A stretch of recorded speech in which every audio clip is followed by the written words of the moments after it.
Welcome to episode 174 of Timm Talk, the podcast about the DC animated universe, co-created by Bruce Timm. I'm Chris Lord. And I am Cameron. Nope, You got it. I got it. I'm Cameron Dexter. You were on a roll. You had it. I had it and I lost it. I don't do accents. You don't. Well, don't worry. I'm here to do many terrible accents for the both of us. Yes. Yes. Because this week we're going back to Germany. We are, yeah. So this week we're covering the 3-part season 1 finale of Justice League, The Savage Time. Yes, that doesn't have Nazis. No, Not exactly. Nazis. They never specifically say the word Nazis. Or Hitler. No, we do see Hitlersicle. Yes. Popsicle Hitler. Is it in the same sense we see Austin Powers frozen? Yeah, it's basically the exact same shot. Yes. Pretty much, yeah.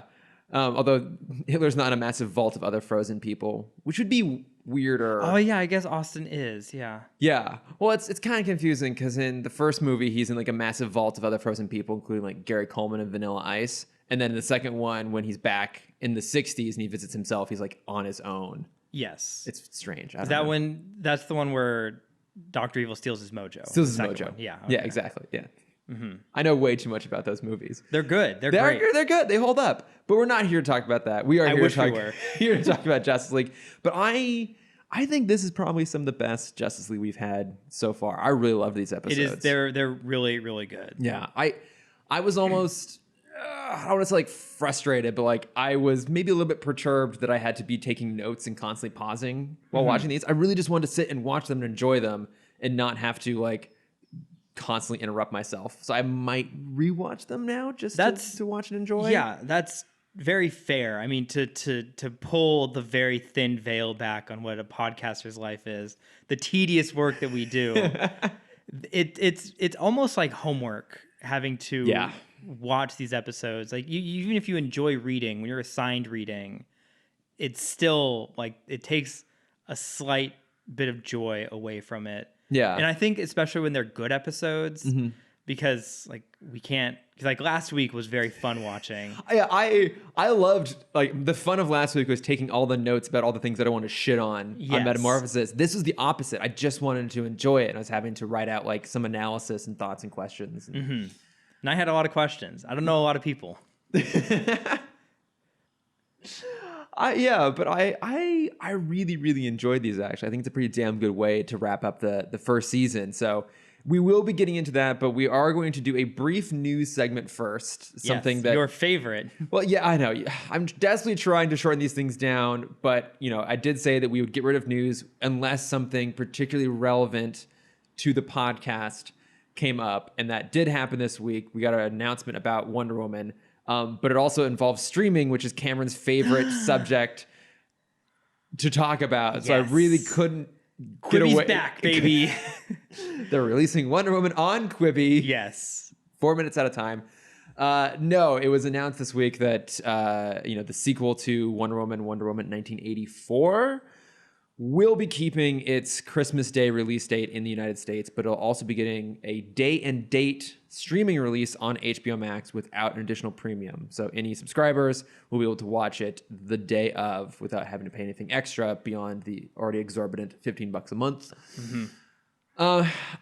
I'm not sure how it's going to work internationally because HBO Max, I don't think, is fully rolled out around the world. I'm pretty sure it's not in the UK, for example, and their theaters are mostly locked down, so I'm not certain how that's going to play out.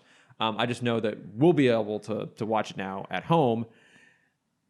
Very mixed feelings about this. I don't know. What are your thoughts, Cameron? I like the move. I think it's a very smart move from Warner, and that is coming from someone who is very hesitant to compliment Warner at the moment. Yeah. They just did another very big round of layoffs, and I'm very upset with them for flailing and trying to copy Disney's moves from a couple weeks ago. But that's not important because that's Hollywood bullshit that no one should care about. Right. This is Hollywood bullshit that some people care about. Yes, that we care about. And even few of our listeners care about. Yes. But no, I think it is smart from Warner because it's a competitive movie. This is Warner's big movie of 2020. Yeah. Sans Tenet. Yeah, and that didn't work out very well for them. Right. And I think, putting it at Christmas is very smart because that's going to get them like the Christmas subscribers, and I think it's a more desired movie than Soul, which is Disney's Christmas Day release. Yeah, I mean, Soul's an interesting one because I don't think anyone expected huge box office from that. So, not that it's a good thing that's only going to streaming again. A movie like that is still worth seeing in a theater and having box office numbers behind it just to show just support and success. But I think Wonder Woman's a totally different beast because this was, I think everyone expected to be $1 billion film, close to $1 billion film. Yeah. I can't imagine they're going to get anywhere near close to that. And it's also much harder to break down the success because how do you quantify streaming success? Do you base it off of just number of viewers? And even then that data is skewed because it's not necessarily people watching the whole movie. Do you base it off of like presumptions on increased number of subscribers who joined just for this? Do you base it off how many people drop off after the first month because they just saw Wonder Woman?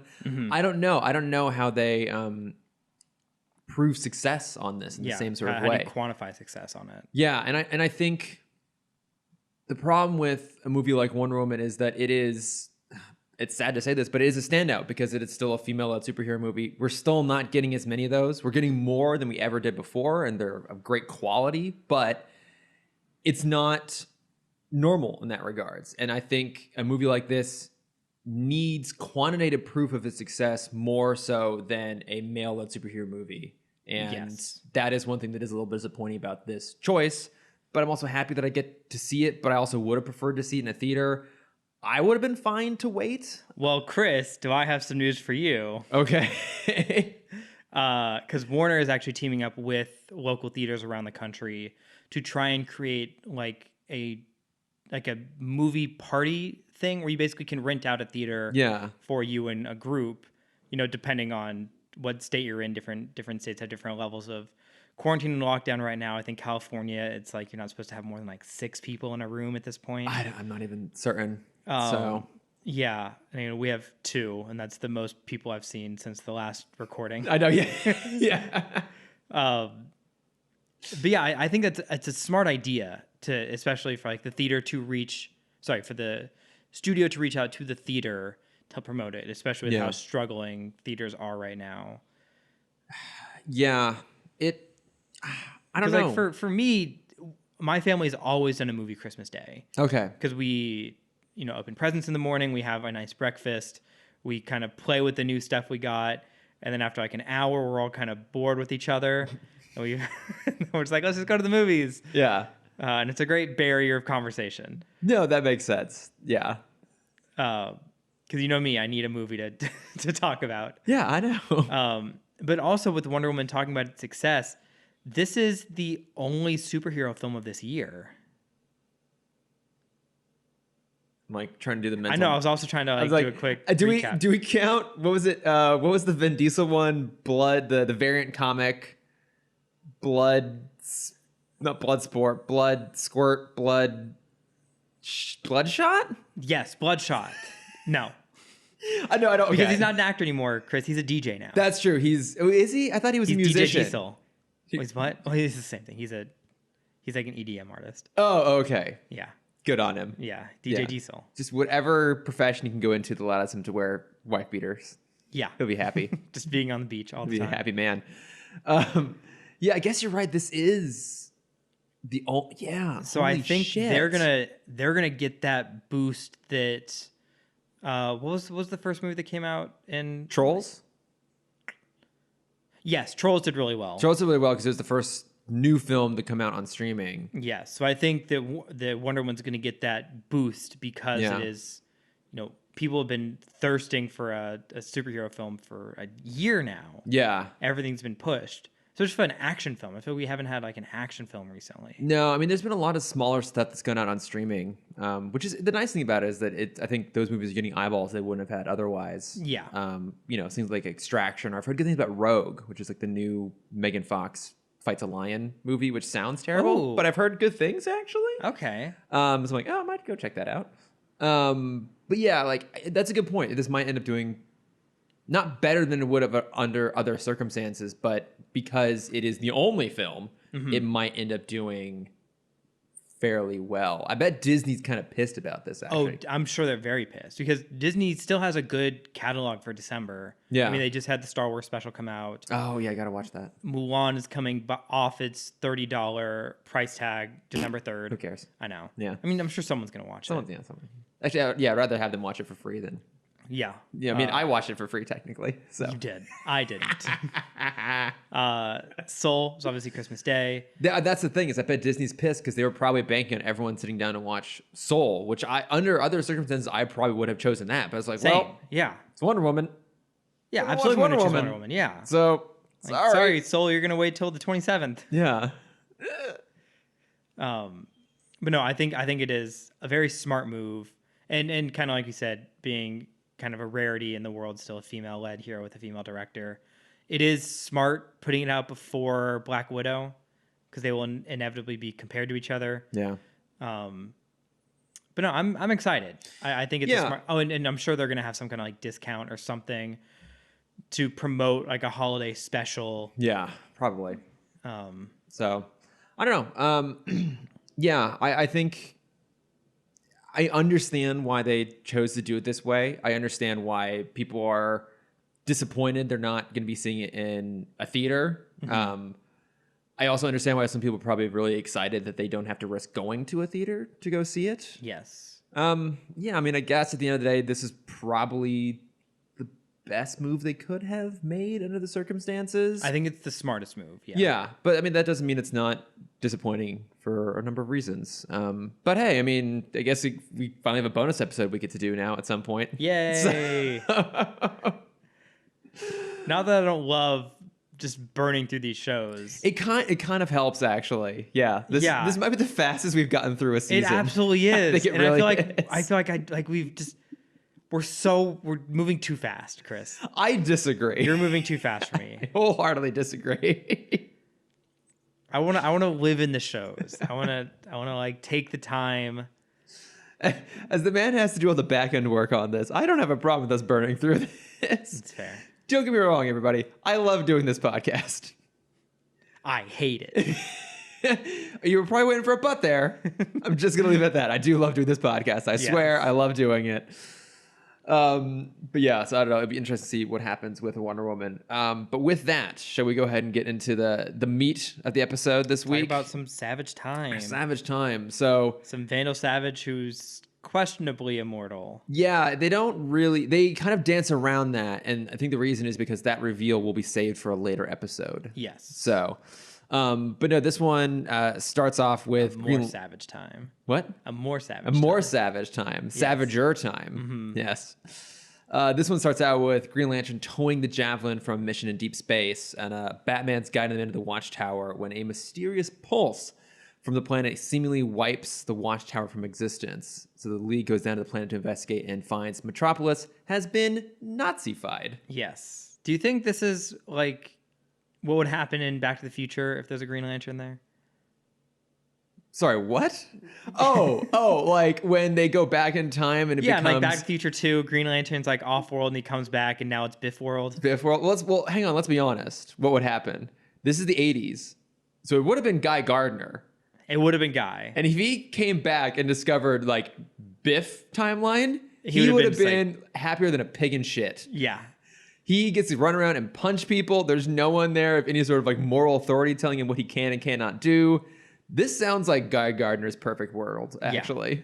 He would get along well with Biff. He would be very good friends with Biff. Yeah. He'd be his bodyguard. He absolutely would be. He'd do it for free. Yeah. Just for the joy of it. Just to say he did. Yeah. But yeah, so now Metropolis has become very, very Nazified, and it's under the leadership of the one Vandal Savage. So I thought they did some kind of nice touches in terms of establishing how this universe looks and feels differently. Like I thought the best example was that the Daily Planet globe, instead of being just like a normal floating globe, is like a ball inside of a fist, which has very, strong authoritarian overtones to it. I kind of like that. Yeah. Thought that was clever. We have pictures of Vandal Savage everywhere, and it just says leader down at the bottom of it. Yeah, so you don't forget. Just in case you woke up one morning, it's like, who's do we have a leader? we have a leader? Oh, That don't guy. worry. There's a poster on my ceiling staring at me. Yes. It's mandatory. Well, that means where they had the cameras. That's absolutely true. Yeah. it's The behind eyes follow behind you. The eyes. Yeah. He's always looking at us. He's always watching. That's- That's our leader. Always keeping a good eye on us.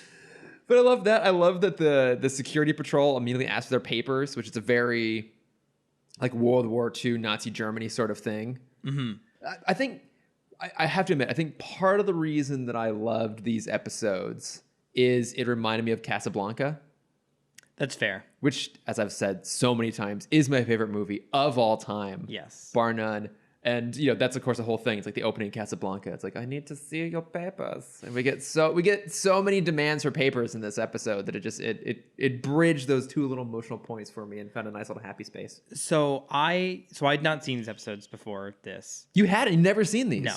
Holy shit. Mm-hmm. We've entered the point where I think now whenever it's on Netflix, I'm usually like faded out by this point for some reason Okay. from the past.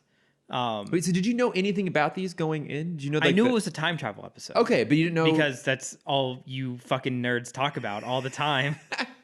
what, time travel? Yes. Yeah. Um, Well, I mean, I guess you probably knew it was Vandal Savage, maybe from the title. yes. Would be a guess. But yeah, so when they landed in current Metropolis, I was very confused. Okay, you thought they were going to go straight to the past. Yes. I don't understand why we have this mid bump Yeah. of like, oh, we're traveling to, because I thought it was a parallel dimension. I didn't think it was time travel yet. Oh, okay. And I'm like, oh, we're in like Earth. What's the Earth where they're still fighting World War II and they have Uncle Sam leads their version of the Justice League. I don't know what number it is. Yeah, whatever. Yeah. Yeah. Earth 45. Earth Patriot Act. Earth 39. Yeah. No, that would be the early 2000s. That would be good. Yeah, I thought there was like weirdly going to this reality or this parallel universe. And so it's like, oh, and now there's like a weird Batman. Yeah. Because I don't think he ever like addressed himself as Batman. No. Yeah, so that's kind of the cool thing about how this starts off is that, like, I didn't realize this was a surprise for you. That must have been really interesting to watch because they show up in Nazi-fied Metropolis and then this armored Batman who doesn't have a symbol on his chest like that, but he's wearing like kind of like military armor. Yeah, and it's then, like a lighter version of Dark Knight Returns suit. He kind of looks like RoboCop. A little bit of RoboCop. A little bit of RoboCop. Yeah, it's like he has a helmet on with bat ears on it, but like there's no even discernible eyes on the cowl. It's just like a blank face, which I actually think is a very effective way of showing that like somehow this version of Batman is even darker than the one. We also know this have in version ours. is not afraid to use a gun. Yeah. So we kind of get the backstory here on this one, which is that in this reality, the Allies lost World War II, and as a result, Vandal Savage conquered the whole rest of the world, including the United States. And so the entire country has been living in a repressive authoritarian regime for the last 60 years, in comparison to the last 4. So in this universe, Batman's parents were murdered because they spoke out against the government. And so he became kind of a pseudo version of Batman. But yeah, he uses guns. He's got like a whole like armada, a whole militia down there, which is kind of interesting. Yeah. And yeah, I know I didn't read all of Batman Inc., but it definitely gave me the thought of Batman Inc. Of them like, oh, they're all orphans. Or all people that lost our parents from the not Nazis. Yeah, exactly. I guess in World War II, they're referred to just as the Axis, as they were in the real world. But So they're just not allowed to say Nazi, I guess. There were definitely some restrictions on what they can say and do and include. Like I know they weren't allowed to show swastikas, which is why they go for like the soldier. Yeah, I forget the Stormtrooper. Yeah, exactly. Like I guess I don't know The if it's SS, yeah. I guess it's the SS logo instead. I mean, a lot of the visuals are still there. Like it's still the red armbands, the white circles, and the black logo. It's just not a swastika, and they never directly say Hitler. They never directly say Nazis. But They don't even have real German accents. They're just very bad German accents. But I mean, I do kind of love it because it's mostly the primary voice cast is then doing German accents throughout. Yeah. Like you definitely hear Phil Lamar at one point. Michael Rosenbaum is like the interrogator. It's kind of fun. It is very fun. It is fun to hear like you can kind of listen and key in on the cameos. But yeah, so now the new version of Batman is leading this resistance, and I thought they packed a lot of really cool details into a short space. because in this world, he's not driving around in a Batmobile. He's taking control of a train, like an underground metro train. And even the secret entrance to like the Batcave, which is now buried in like an old subway station, feels very reminiscent of the 60s. Like the caution sign that folds down and the rock wall that disappears. Like that is totally pulled from the 1960s TV show. Yeah. I love that they have the BTOS Batmobile. You can see it off the side. Oh, I missed it. You missed it. Yeah. It's like when they first arrive, like when the first big kind of panning shots over this quote unquote Batcave. So we see like, what looks like the traditional Bat computer up in the upper level. We come down and off to the side, you just see the nose end of the BTOS Batmobile, like the long nose and the grill. But you also see a massive tank cannon on top of it. So it's like this different version that's heavily militarized. So does that mean that Wayne Enterprise still exists in this parallel world? I think probably to some degree. Because he did all this through Wayne R&D. Yeah. I would guess that, yeah, like his parents were probably still wealthy, prominent citizens. Because, even in most Batman continuities, like they are, social advocates, and they kind of speak out against crime and corruption. And then other versions, they are crime and corruption. But I think in this one, we can assume that like they were still good people who had still good values in Bruce, and then they were killed for their thoughts. But I think Wayne Enterprises probably existed maybe then. I don't know if it would have continued to exist up to this point, or if Batman, has. I figured this version has no alter ego, right? Even the fact that he never calls himself Batman, the fact that he explains his origin. I guess he never says his name, because that would have been a tip off to the whole rest of the league who don't know Batman's secret identity, right? Superman. But I don't think there is a version of Bruce Wayne that exists in the version of Batman. I think it's just one person who's this resistance fighter who's adopted this Bat persona. Yes. But we see some familiar faces too, which is kind of cool. Very, very quickly, I had to rewind to like make sure I wasn't just like seeing things. Yeah, so we see Dick and Barbara together. They're clearly a couple, as it should be, not Bruce and Barbara. Right. Which is still weird. We see Timm in the background with a character who looks very close to Annie from Growing Pains. That was Clayface? The Clayface episode. Okay. The girl. Yeah. I mean, it's clearly not the same because that girl was never real. Mm-hmm. She was clay. But in this version, I think we don't know if there's a Nazi Clayface. But wait, okay. I'm pretty sure even if there's a Nazi Clayface, I don't think that this version of Clayface also splintered off a piece of himself that is now hanging out with Robin. We don't know. We don't know how many things changed from universe to universe. Yeah. And it's the same universe. You need to stop saying it that way, from timeline to timeline. Exactly. I mean, it would have been kind of interesting to see more of this world. Mm-hmm. I do think I actually only thought about this just now. It is interesting that this version of Batman operates out of Metropolis, not Gotham. Yeah. I didn't even think about that. Yeah. But I mean, they had to do a very condensed version. But yes, like we now know that someone or something went back in time and changed history so that the Axis won. And so now the Justice League has to go back and have 48 hours to fix that mistake, whatever it was. There's that great moment of just like awkward pause from Superman where they realize they can time travel and go back. Mm-hmm. And Batman's like, so you can save my parents? They're like, sorry. I've been to many universes, and your parents are dead in every single one of them. All of them, yeah. I don't know what it is about this, but your parents have the worst luck of any human in any version of the multiverse. But like, isn't there like some term in science fiction to describe? It's like, I don't want to say like a linchpin, but it's a term like that. It's based like, this is like an unchangeable event in the universe. Like this will always happen no matter what. I feel like the death of the Waynes is one of those things. Mm-hmm. Except the Flashpoint version where Bruce is dead. Exactly, yeah. So someone's got to die. Yeah. Someone's got to die, and someone's got to spill pearls all over the sidewalk. And someone's got to make a really boring title sequence about it. Yeah, exactly. In increasingly slower and slower motion. Yes. I feel like by the time we get to the Batman, it's going to be like just frames. Yeah. Like one at a time. Like each individual frame, 24 at a time, watching his parents die. Yeah, well, it's going to be Robot Bat holding up the pages. Yes, and doing like a flip book style. Like the opening of Shrek telling a story. Yes. Once upon a time. In a happy lovely place couple. Gotham. A happy, dreary place called Gotham. There's just like blood all over the book. A mommy Wayne and a daddy Wayne loved each other very much and created a baby Wayne. And that's me. That's me. Yeah, but no, they're dead no matter what. But yeah, so like the Justice League now has to go back to World War II and figure out what the hell happened. I mean, it's pretty obvious. Vandal Savage did something. Yes. We don't know what yet.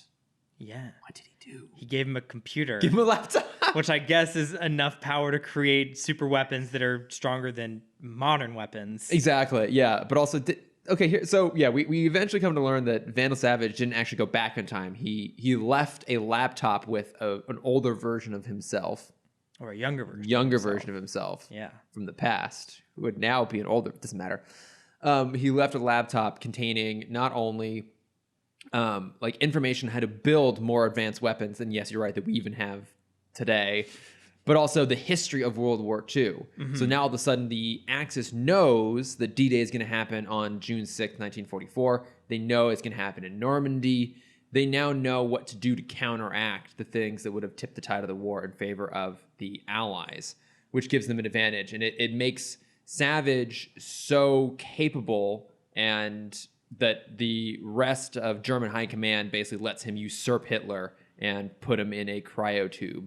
So that now Vandal Savage, all Austin Powers, yes, to tie it back again.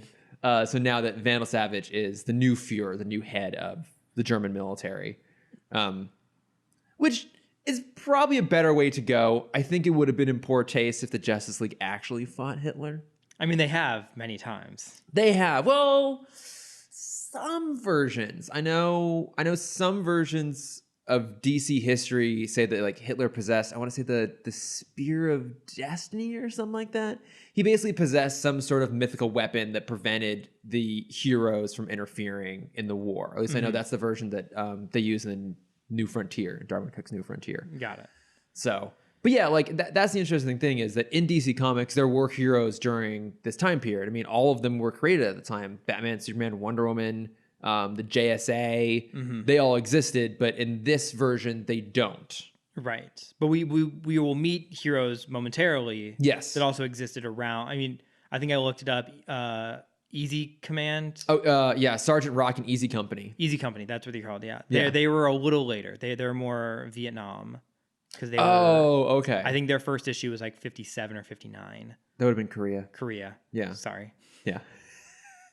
I don't know my history. It's fine. Yeah, we get the Blackhawks. Yeah. Which is really cool. That was fun to see. Yeah, it's like they instead choose to go for more grounded.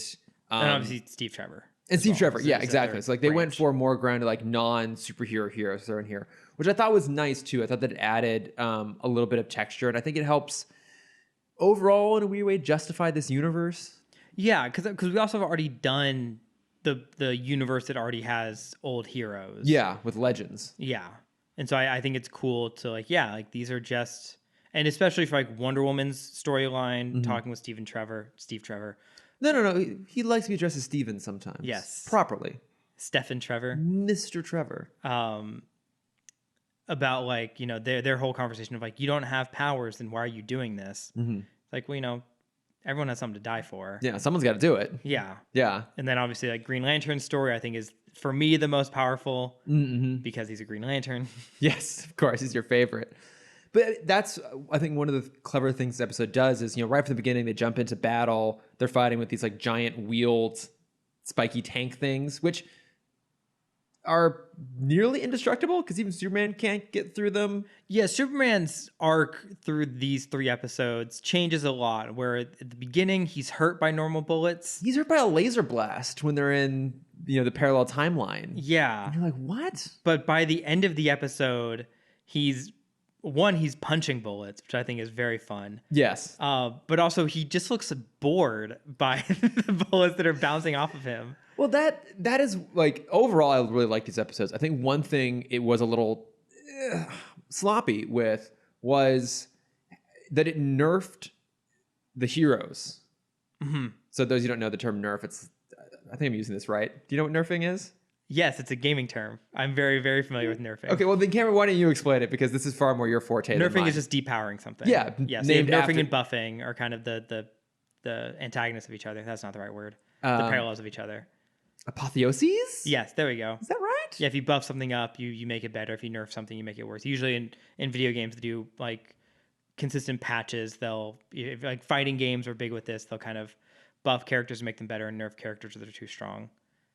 Like we see here. Sorry, no. I had this wrong. Apotheosis is the highest point in the development of something. A culmination or a climax is not the opposite of something.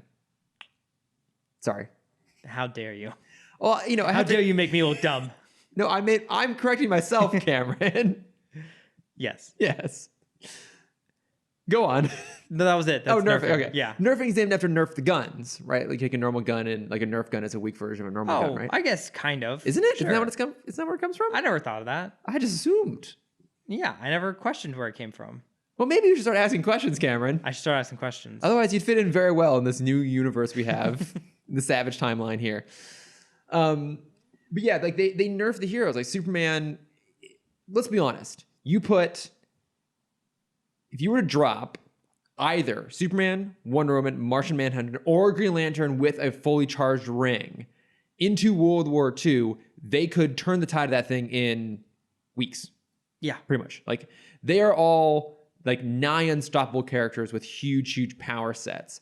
And I think sometimes they're clever about how they kind of curb people. Like I think it's really smart for them to have GL lose his ring is drained. Mm-hmm. So he has to become like a normal Marine again. I think it's a really cool arc. I think if you were to pick it apart, it would be kind of silly. Like you'd think that the Green Lantern rings would have a way to like emergency draw the lantern out of the parallel dimension it's kept in the event that it's about ready to die so it can charge. Because otherwise you would never be able to charge it because how the fuck do you get that thing out of there? Yeah. That aside, that's clever. But I think the problem is like Superman and Martian Manhunter, they just weaken them. They just don't have them do anything really crazy. Like Superman could take out an entire squad of German warplanes in seconds. Yeah. Absolutely. I mean, a man who can move faster than the human eye can perceive it could go through and take all those things out in a blink of an eye. Wonder Woman could thrash him very fast too.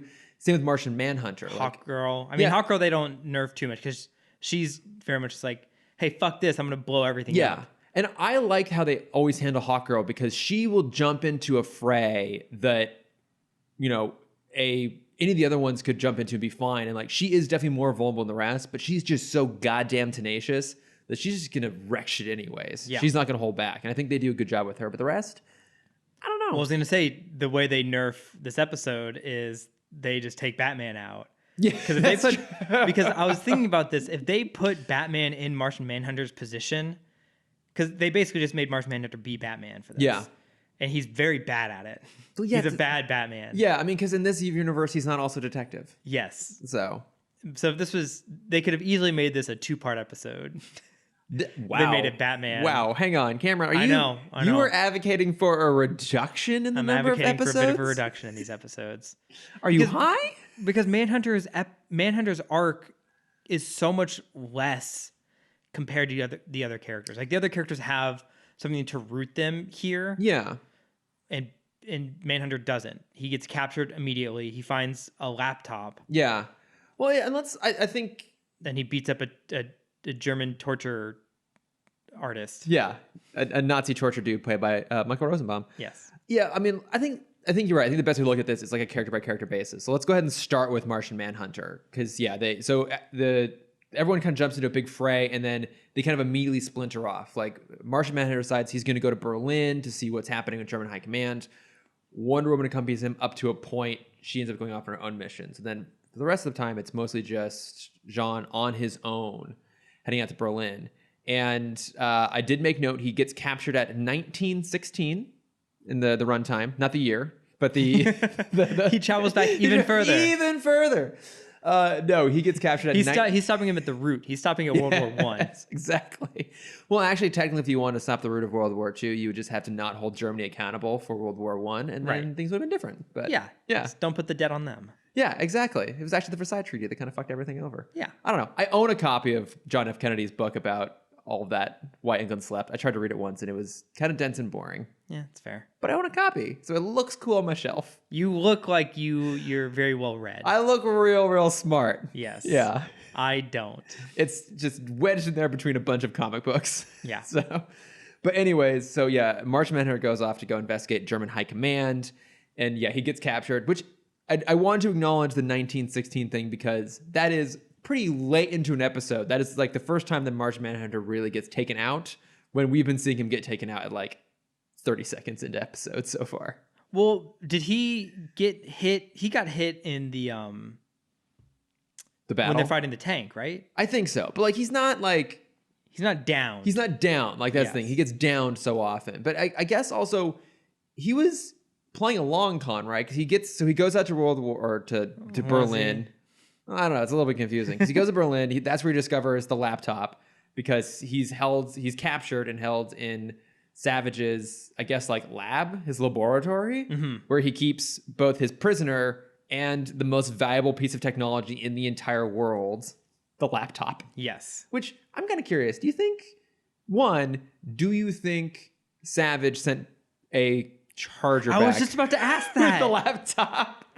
And if he did, did he send back a universal adapter to make sure that about to ask that. Because like, I mean, okay, yeah, it's in Berlin, but you know, they might be traveling to France. I can't remember. I think they're on the same plug. I think UK has its own, and I think the rest of now just the EU has its own. But also, what did outlets look like in 1940? Did they have outlets in 1940? They must have. 1944, 45, 44?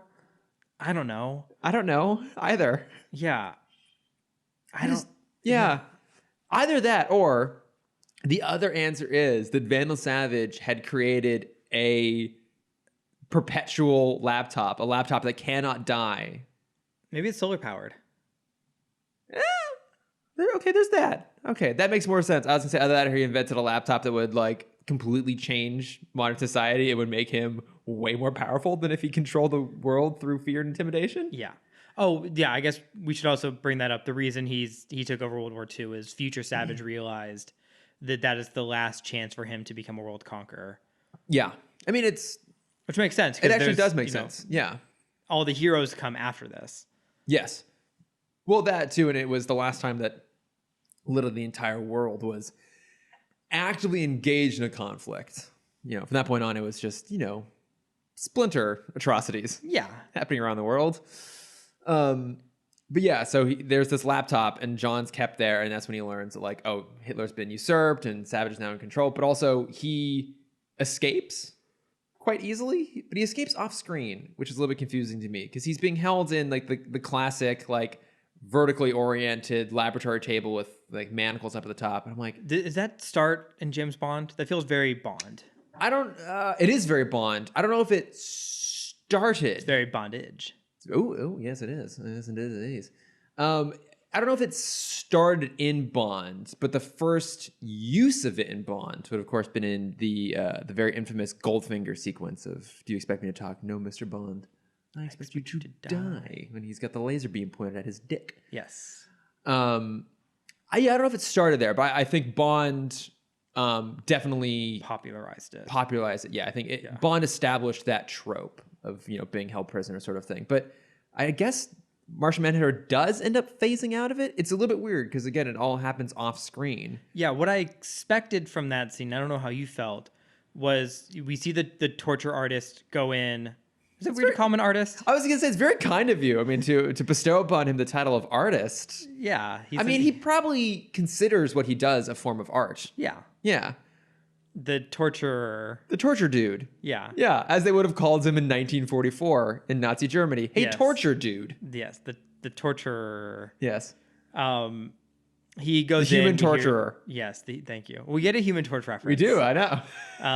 He goes in, we hear screams, and then he walks out, and he's like, oh, I'm going to need my better tools for this. Yeah. Which also means that John knows about, like, torture devices, but that's beyond the point. I mean, it's very possible that the human torturer said something along the lines of, like, oh, I'm going to need better tools than this to get what I want out of you. Yes. Yeah. Very good. Yeah. Yeah, I'm already exhausted. So he walks out, and they go, and then the guards hear moaning from the inside, and they realize that it was John that had escaped, and he'd shapeshifted into the torturer. Human torturer. Yes. As we're calling him. And German Michael Rosenbaum is still inside the room. But I thought it was going to be a switch. I thought that he didn't phase out, Right. but as German Michael Rosenbaum left, he had just turned into him to confuse the guards. Yeah, same. I was expecting that ruse. Yes, but that's what Batman would do, That is what Batman would do. as we saw in that episode before. Justice for All. Yes. Yes. Yeah, it's a little bit weird. So, I mean, I guess if we're treating the Because progression... that plot line doesn't go anywhere after that. Well, yeah, he just overhears that they're planning an invasion, which everyone else kind of already knew. So it doesn't really add a lot to the story. So if we're going to assume that every step of Martian Manhunter's story was intended and not just figured out beat by beat, I think his plan when he's attacked and like briefly weakened is to pretend to be captured so we can learn more information. Which still seems a little bit silly, but hey, it more or less works. But yeah, ultimately he just figures out that there's an invasion planned, but we kind of already and then he smashes the laptop instead That's of just true. taking it with him for some reason. Yeah, I guess. Yeah, probably would have been better to take it with him. Yeah. Take it with him and smash it.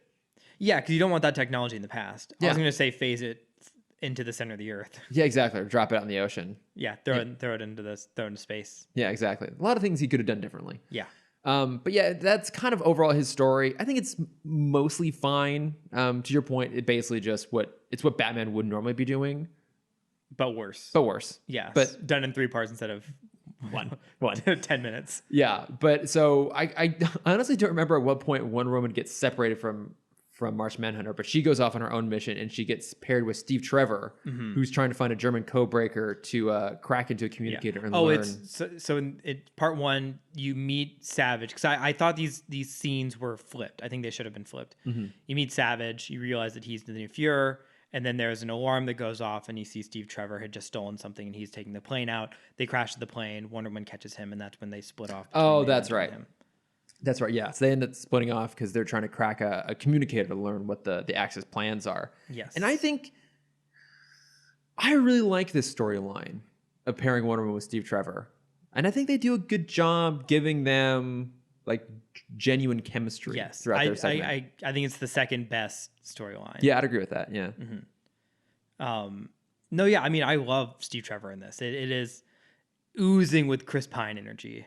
It is. I mean, and like they do a pretty damn good job here, but I'm sorry, you can't beat Chris Pine energy. No.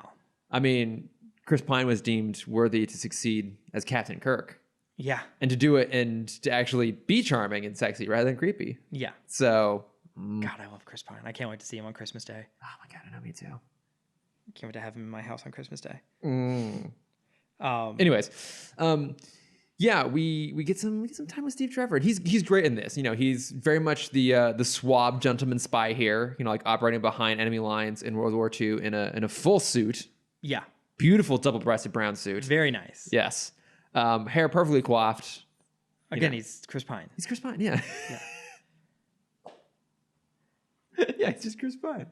But no, they have a lot of really nice banter together, and one of the few slowed down, kind of quieter moments of these 3 parts is the two of them are waiting to meet up with this German code breaker. And Chris Pine just magically like shows up with a bottle of wine and caviar that he, foraged out of some random French house. Out of the rubble of this destroyed castle.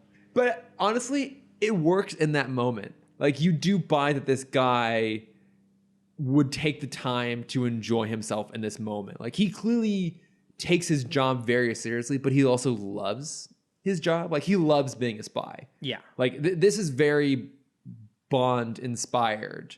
And me being the huge Bond fan that I am, I think like Steve Trevor actually kind of works better than Bond in some ways.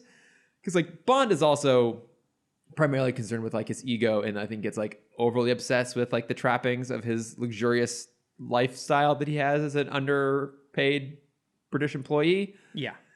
But I think Steve Trevor here like finds thrill in the danger of all of it. And I don't think I don't think he plans to live to tomorrow, and so he's just going to enjoy himself while he's doing it. Yeah, that's a good way to describe him. Yeah. Yeah, and he's very much taken with Wonder Woman, understandably so. Yeah, it's his angel. It is his angel. I love that he calls her angel, and it doesn't feel condescending in any sort of way. And I think you run the risk of a character like that coming off as being, a little bit misogynistic or condescending to Wonder Woman but like he's clearly in awe of her, but he also, that doesn't, ruffle his confidence at all. Right. And I don't think Wonder Woman's met anyone quite like him, that he has that sort of just like, indefatigable confidence without also being dark and broody all the time like Batman. I was going to say, it's Yeah. it's just what if Batman wasn't brooding? Yeah, what if Batman wasn't just constantly moping all the time? It's Chris Pine. It's Chris Pine, yeah. Yeah. So they go off. They realize that the codebreaker they were meeting up with had kind of not sold them out. That's being rude to him. He was captured and interrogated. Yes. Yeah. And so there's a great fight sequence where Wonder Woman beats up an entire horde of Nazis. Yeah. While Steve Trevor is trying to load his gun in a ditch. Yeah. Yeah, because he has that moment where like they've had dinner and all of a sudden they're getting shot at from outside the cabin. They realize they've been, to your point, not sold out, but the enemy now knows where they are. And he hands her the communicator, like, get this out of here. Like, I'll go distract the enemy. Leave. Like, this is him assuming that like he's got to be the one in charge of this. So he goes and takes out one guy, ends up in a ditch, and then Wonder Woman just takes out the entire platoon by herself. Yes. Because she can. I was gonna say with this, like they have all these military vehicles and the whole platoon there, and they're like all the lights are moving like side to side, and I'm like, Wonder Woman, just fly up. She doesn't even have to though. Yeah, she doesn't. Yeah. She does like a good fight. Yeah, she loves a good fight, and she can just totally hand them their asses. Yeah, and hand them their German asses. And she did. She does. Yeah. So then the two go to where. Oh, so yeah, Wonder Woman, I guess, interrogates her own guy. Yeah, and I assume she used the lasso of truth. But I read the same thing. You can tell it then. Okay, that it's in a later episode that the lasso is imbued with the ability to interrogate people and to force people to speak the truth. So that being said, in this case, she basically just finds a way to get the information out of someone herself, which I feel like she could do from multiple ways. Like we've seen that she can just intimidate someone, or she can just flirt with them until they give her what she wants. Mm-hmm. Then she can just clock them and done with it. Yeah. Yeah. She's awesome. So then they go to a castle. Another castle. There's a lot of castles. A lot of castles. Yeah. A lot of bombed out castles. But this one isn't bombed out. This one's just a prison. That's true. It's not yet bombed out. Yes, where they find the code breaker and they realize that it was just a trap. Mm-hmm. And then it's this episode 2 closing. Yeah. It's an okay cliffhanger. Fade to black. Yeah. Yeah. I mean, I love the episode 1 Fade to Black. Oh, which is GL behind Against enemy 3, lines alone with no power giant. ring. Yeah. No, we'll get to his stories. I think I agree with you. That's the best one. Yeah. But yeah, Wonder Woman, like once again, it's kind of cool here. Instead of just taking out everyone, her big thing is that she protects the Codebreaker and she protects Steve Trevor with like a mattress / her body from getting crushed by one of those big wheelie thingies. Mm-hmm. And then they pretend that the communicator's been destroyed and sneak away. That is such a smart trick. And it shows that she's capable of more than just fighting. Like she is smart. And I think this seems like something she would have learned from the League. Yes. I feel like this doesn't seem like an inherently Wonder Woman approach to a conflict, but it's definitely the sort of subterfuge you'd expect from, I think, particularly Batman. Yeah. But I feel like even like a GL or a Hawk Girl would think of a move like this. I don't think Hawk Girl. Okay, yeah, you're right. She would just smash things. Yeah. Yeah. Yeah, it's very much a Batman move. Yeah. Yeah, and it's kind of where their story ends. Yeah, and then they eventually crack the communicator, and that's when they come to realize that... oh, right, the best line. Yeah, that they're invading America. They're going for America. Yes. How could they? From the computer, Vandal Savage had basically... Future Vandal had taught past Vandal what a jet engine is. He had taught them how to manufacture jet engines with modern technology, because it is worth noting that Germany had invented and deployed jet fighters by the end of World War II. But it was very early stage of that technology. It was literally the first iteration of it. So it wouldn't be enough to power an invasion aircraft, much less even like a bomber or something like that. Yeah. So he's taught the Axis how to build modern, beyond modern ships. Like, Yeah, no, we still don't have this technology. yeah, I mean that is like the planes the Ultimate end up building are on par with like the massive warplane from The World's Finest, the Batman Superman crossover, like that giant wing sort of thing. But this one doesn't have a big Joker smiley face on it, Yes. sadly. But yeah, that's kind of where their story ends, and then Wonder Woman leaves Steve Trevor behind and joins with Martian Manhunter to then go join the fight. But while all this has been going on, Which has a great, like, when she meets up with the rest of the team when they're fighting the ships, it's a great intro for her. Oh, it is. Yeah, because Hot Girl makes comments like, oh, like, this is going to be tough. Oh, when isn't it? Something along those lines. Yeah. And busts in and fights. But so all this has been going on. Hot Girl and Flash, Superman have basically stayed with the Allied military forces. And I think it's interesting so initially they evacuate a town, and that's where John gets left behind. I think we'll do his storyline last. But then what's interesting is when we kind of meet up again with that crew, they're essentially helping a retreat at Normandy. Yeah. Like they're putting equipment back on the boat to get out of there because the coastline, the cliffs of Normandy are covered in these massive wheeled cannon things. Have you ever been to Normandy? I've not. When I went to Paris a few years ago. I went. It is probably to this day one of the most awe-inspiring places I've ever been in my entire life. Oh, interesting. And it was interesting because when I went, it was in August, and it was like beautiful. I mean, like apparently that summer had been like nothing but like terrible weather, especially in Scotland, which is where I was visiting. Friend and former guest on the show, Alec. Oh. And it had been terrible. And I show up and like brought California weather with me. And so it's like, it's 90 degrees in Paris. We're in August. It's beautiful. We head out to Normandy. Like it was like, the thing is, Normandy is a tiny little like seaside resort village, basically. Like it is beautiful, picturesque, like these incredible, gorgeous beaches. But also you're aware of the history while you're standing there. Like you're aware of like how many people died and like what happened there at the same time as you're in like one of the most picturesque beach vistas you've ever been in your entire life. And then It's like visiting Seaside, Florida, where they filmed Truman Show. And it's Sure. like, wow, this place is cool, but like, wow, they filmed Truman Show here. yes, it is that same Pretty- sort of like emotional heft. Okay, then yes, I understand what Yeah, you're you doing. understand what I I'm did talking that about. in Seaside, Florida. Okay, yeah, same thing. Yeah. Totally the same thing. But then the cliffs, like there are still, they've left a lot of stuff behind. You can actually go into bunkers Oh, that's cool. out there. Like you can go into and you walk into these bunkers, what were German bunkers that had been bombed and sieged. And, it's just nothing but craters and bullet holes all through the inside of this concrete because they're intact as they were, including some of the old gun emplacements, which have been de-armed, obviously, but like they're still there.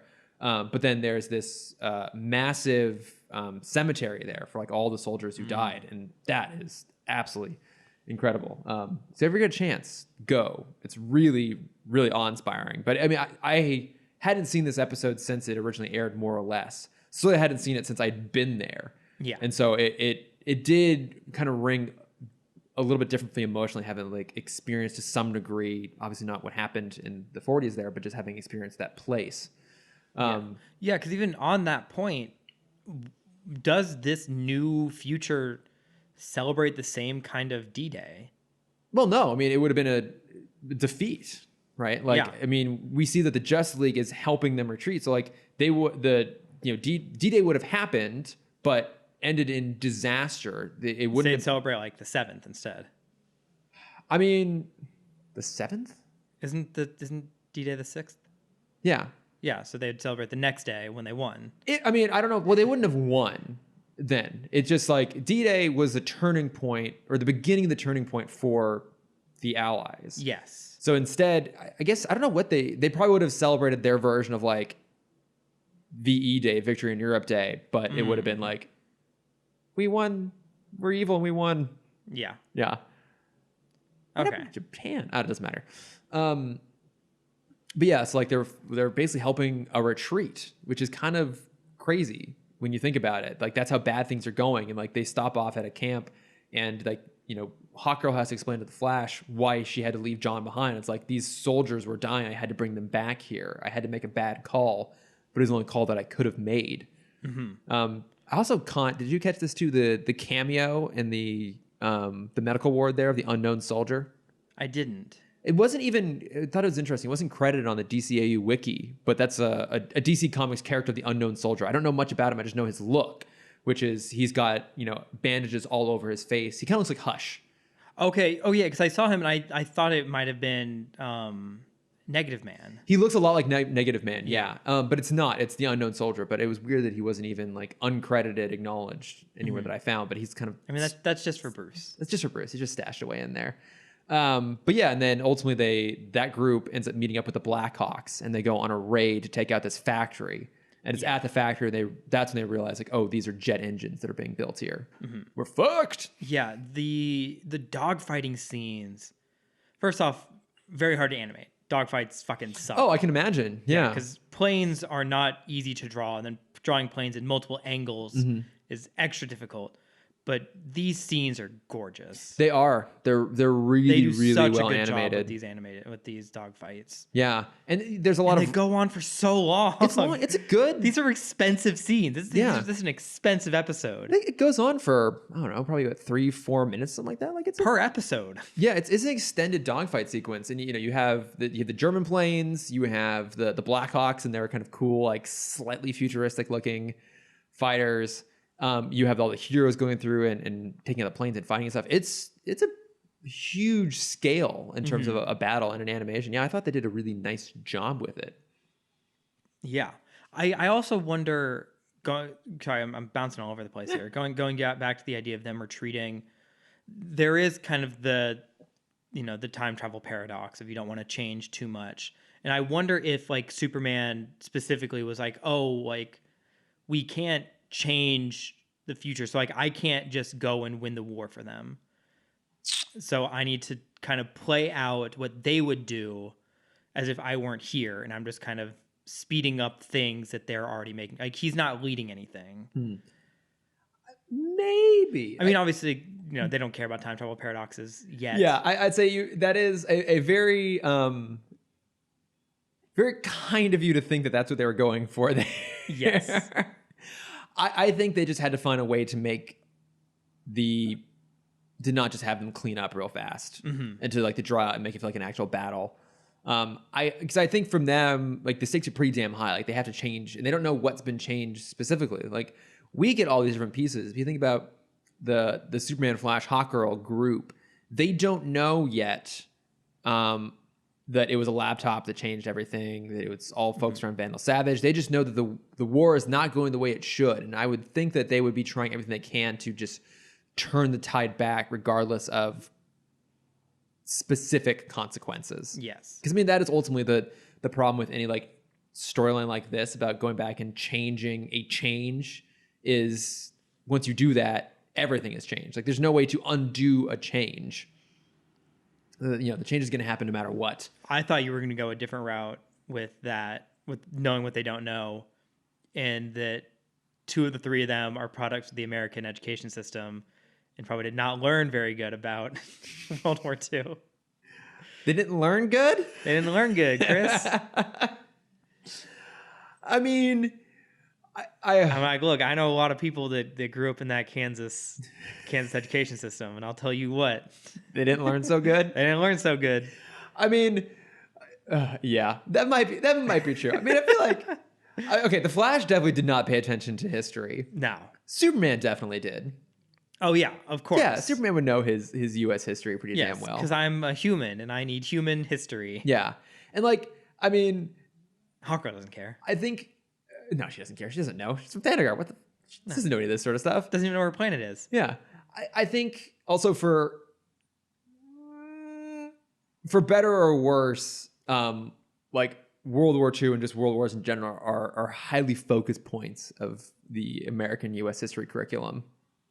So I'm trying to remember how much we focused on World War II, because most of the time you have that problem in history classes where like you dredge on so long for, like 600, 500, 400, 300, 200 years ago. Yeah. That once you get to kind of the past 100 to 50 years of history, it's super condensed. At least that's how it was for me. Where like you're almost trying to catch up because you run out of time in class. There is a little bit of that. Yeah. Like, I mean, I think I did a version. I feel like you do U.S. history in like the 7th grade, if I recall. And then we did it again in junior junior year. Yeah, ours was 8th grade because 7th grade was Texas history. Oh, okay, that makes sense. Hell yeah, that makes sense. Yeah, and let's talk about Texas. Talk about Texas. It's the Alamo. Yeah, and nothing else. Hey, whoa! We got Six Flags. Congratulations. Yeah. Like, I mean, I was also in, of course I was, AP US History. I love history. History is one of my favorite subjects. Mm-hmm. And I had an amazing history teacher, Mr. Rudolph, who would literally like sit on his desk and just tell us history. That's cool. Like, and he actually was on Jeopardy at one point. Oh, nice. Yeah, he's amazing guy. Really, really incredible. And then I took AP European History my senior year. And so we kind of like hit a lot of this stuff again. But like, I mean, also I've, seen a lot of World War II movies and stuff like that. And, I think it is a very interesting period of history. And I think there's a lot of important stuff to learn from it. Whether that's the right things that are emphasized or not is a whole different thing. Yes. But I think Superman would know his U.S. history pretty well. I think he would, yeah. Yeah. You're right. I apologize, Clark. Yeah. For No, you have to apologize to all of Kansas. No. That. Look, I spent 4 years in Kansas. I know what I'm talking about. You don't have to apologize for it. But yes, now they realize like they're building jet engines, and that's going to be real bad for everything. And then I feel like that's kind of most of their story is just like going along with the Blackhawks and taking out this factory. We have that great moment with Flash where they realize that they're not invading. Oh, that's England, right. They're invading America. Yeah. And so Flash is like, oh, which is west? Where's west? Yeah. I'll be right back. Yeah. And just fucking runs across the Atlantic. Also, I mean, why is he asking where's west? He's west. Shut up. Wally West. Shut up. Shut up. Cut it out. But I do love that. He just takes off. He's like, Yeah. I got this. Very Flash thing to do. Because like seeing that and kind of knowing who Flash is, he's obviously the goofball more consistently, but like he's someone that can always save the person because he's fast enough. And so hearing that Hawk Girl didn't save GL is just unfathomable to him. Yeah. Like, what do you mean you didn't save them? Like, why couldn't you? Like, I could have. He could have. He has the time. Yeah. Yeah. He could have done it.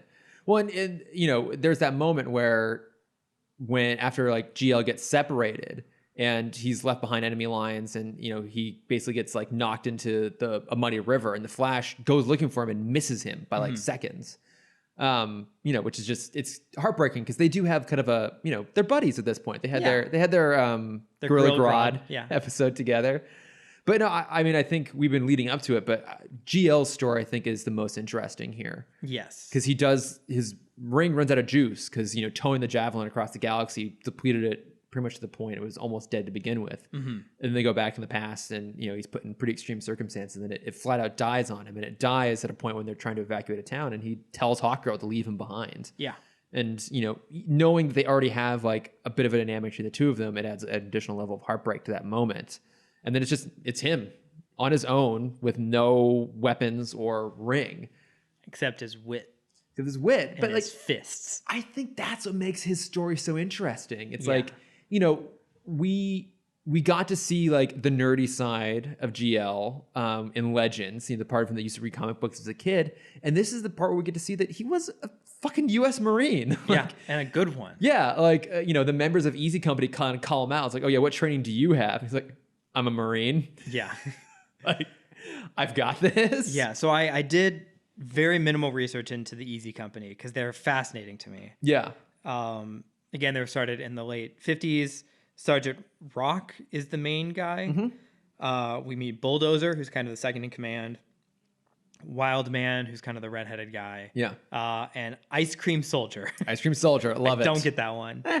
But no, they're an interesting comic because it's James Bond-esque in the sense of you never learn anyone's real name because they're just constantly shifting people. So I think in its run, there's been like 22 members in Easy Company.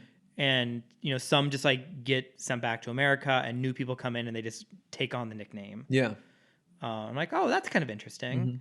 But yeah, they were in a recent comic story, if I remember correctly. I think like they had like a 2014 run. Oh, maybe. I'm not sure.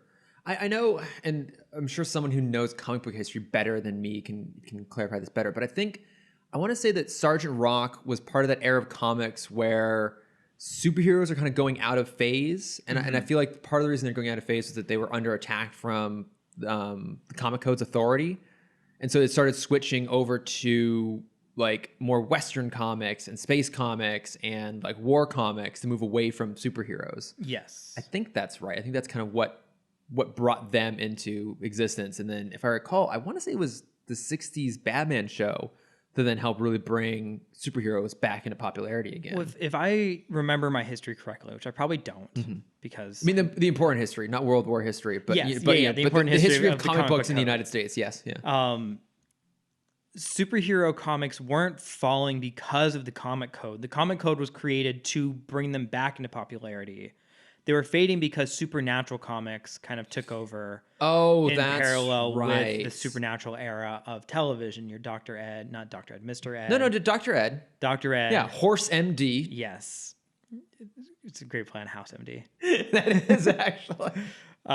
Would watch. That's some kind of BoJack Horseman bullshit. It must have been done at some point. I can't be the first one to come up with that. Your Sabrina, I Dream of Jeannie, Yeah. Munsters, and Addams Family. Do you mean Bewitched?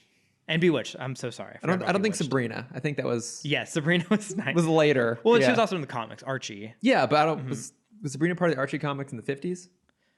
I think so. Oh, I don't know. I don't know either. I don't know her comic history. But yes, so, Bewitched. Bewitched, not Bewitched. Sabrina. Yes.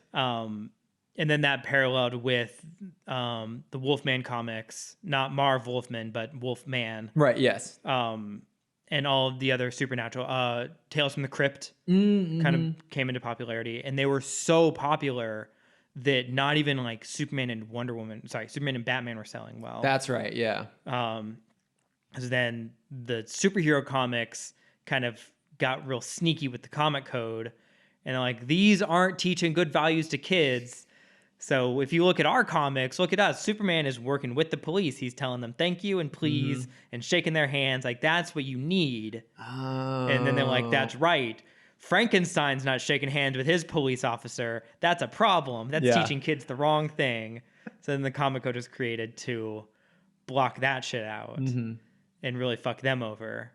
That makes sense. I think I may have rewritten comic history, and I just always assumed that the Comic Code was there to stop Batman and Robin from being gay. Well, I mean, that was part of it, for sure. They were. Yeah, because I mean, there was the whole bondage stuff with Wonder Woman that kind of cut out. But I think that was a shift to show that they're working with the Comic Code, whereas Tales of the Crypt is not working with the Comic Code. Okay, that's right. Yeah. So yeah, there you go. I think that's where Sergeant kind of rocked. If I remember correctly, I could have missed a lot of stuff in there. I feel like we're both just trying to remember what like Mason explained on that one episode of Do Go On. I think we're both trying to recite that now. But yeah, so then we get some Sergeant Rock in there, and that's who GL ends up teaming up with. And like, you can tell that this is also like tough for Green Lantern. Like, we know he was a Marine. I don't think at this point we know yet what his career in the Marines looked like, whether he was deployed and where. But, you know, no matter what, he hasn't been doing this kind of fighting for a long time. And he certainly hasn't been doing the kind of, you know, fighting where he doesn't have his ring. Yeah. Like, I don't want to say that it's a crutch for him, but it's one of the most powerful things in the entire known universe. You know, one that can create anything, for him, primarily laser blasts. Yes, beams and walls. At the speed of thought. But it's, you know, that's a lot different than, you know, being vulnerable, being behind enemy lines, having to look for snipers, you know. So he's a little bit out of his element. Yeah, and Bulldozer, who's definitely a Guy Gardner kind of character, is constantly calling him out on it. Yeah. It's like there's a moment where they're trying to take over a bunker, and Wildman kind of gets shot by a sniper they missed, where it was John's responsibility to have his back. And they call him out, and he's like, I guess you're really nothing without that toy, are you? Also, that sniper is awful. A horrible shot. Yeah, shot him in the leg. Yeah, this massive man. I mean, obviously we're talking about, you know, Bruce Timm style male characters, so they are 90% torso. Yes, they're 90% chest cavity. Yeah, and this guy somehow shoots him in the ankle. Yeah. Terrible sniper. But I think it's also interesting, that moment, beyond GL getting kind of shit from some members of Easy Company, is he shoots that sniper.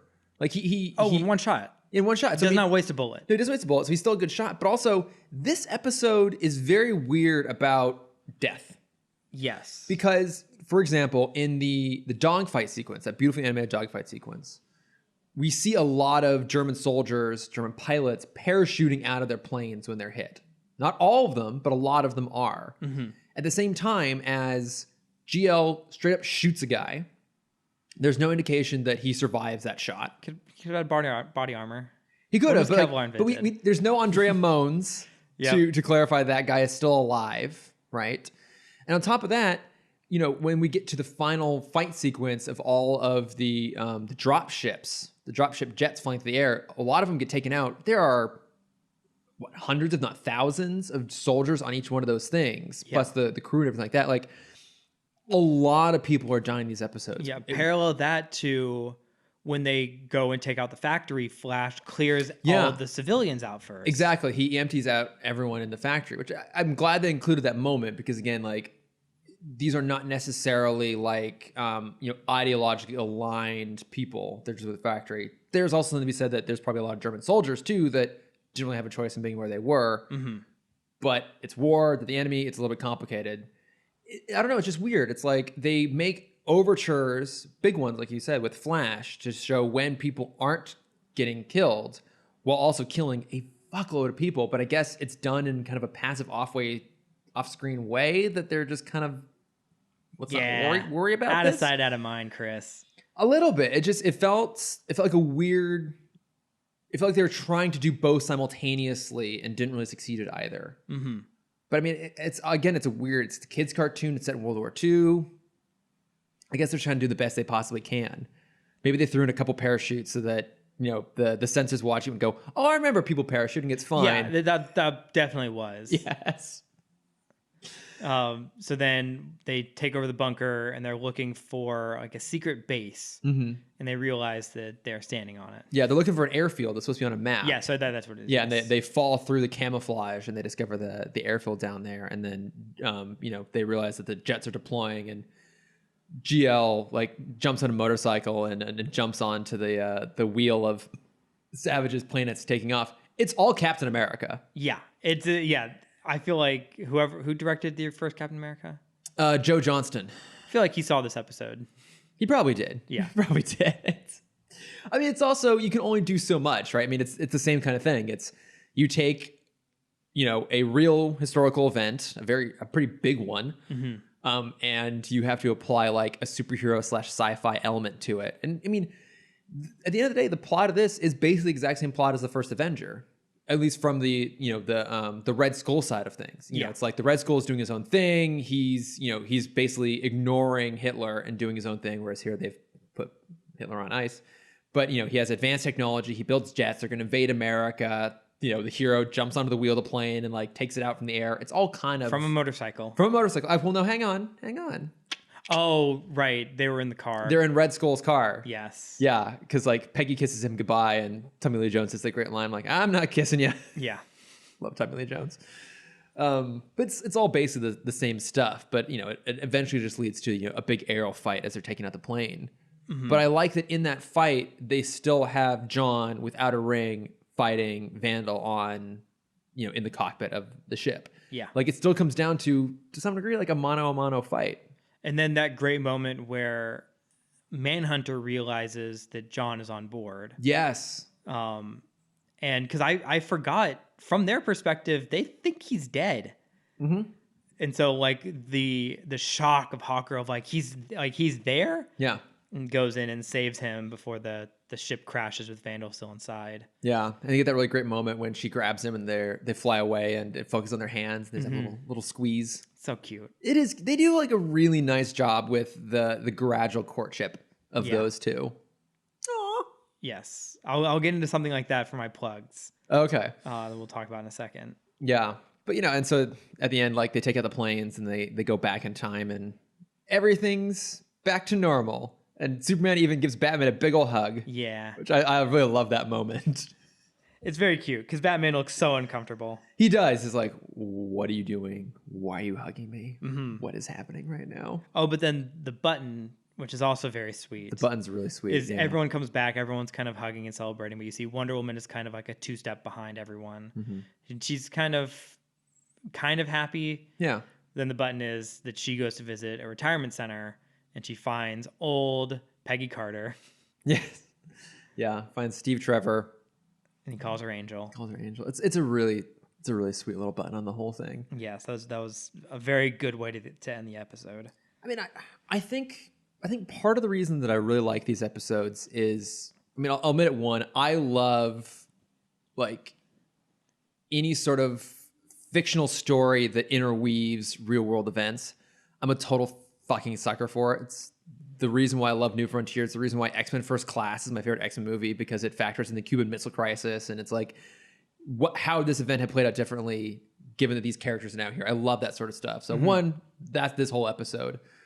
But two, it's like, it's really good action, to your point. It's really, really well animated. Most of the characters, or I'd say at least, yeah, pretty much most of the characters get some sort of, character beats. We get the version of Batman that's hopeful that his family might be alive in another universe. We get the Flash who's upset that his friend got left behind. Hawkgirl upset that she was the one that left him behind. GL figuring out how to be a hero without his ring. Wonder Woman getting this moment to connect with Steve Trevor.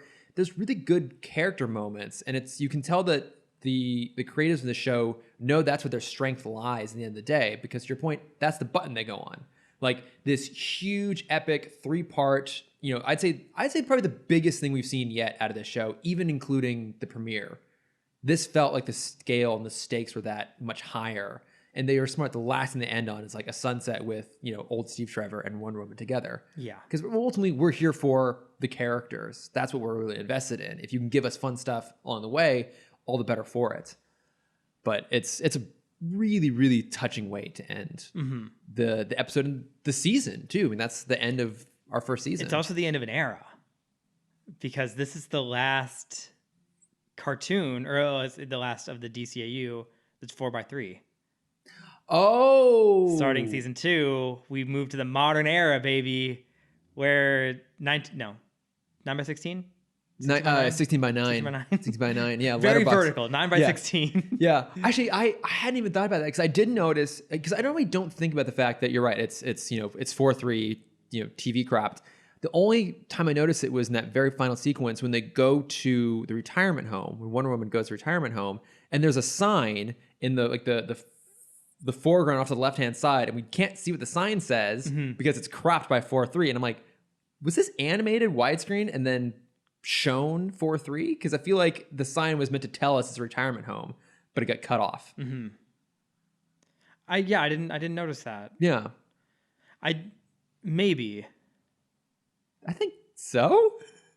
No, because they would know that it's 4:3. They wouldn't have animated widescreen. I don't know. I mean, if they were kind of at that transition point, they may have. Yeah, I guess so. Yeah.